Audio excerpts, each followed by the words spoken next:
How to add motion blur in Adobe Premiere Pro. Hey there Premiere Pro users! Want to add motion blur to your video clips for a more dynamic look? Let's walk through how to do it quickly. Let's get started. Start by importing the video clip you want to add motion blur to into your Premiere Pro project. Right-click on the video clip in the timeline and select Time Interpolation, then Frame Blending to enable frame blending. Right-click on the video clip again and select Show Clip Keyframes, then Time Remapping, and then Speed.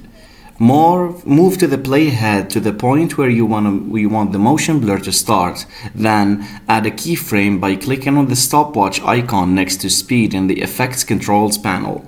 Move the playhead to the point where you want the motion blur to end, then adjust the speed of the clip by dragging the speed keyframe to the left or right.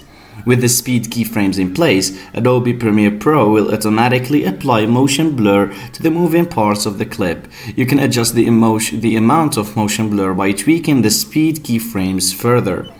Preview the clip to see the motion blur effect in action. Make any necessary adjustments to the speed keyframes to achieve the desired amount of motion blur.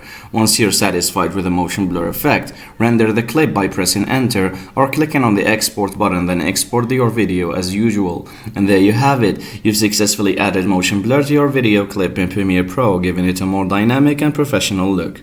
Happy editing. Thanks for watching and don't forget to subscribe.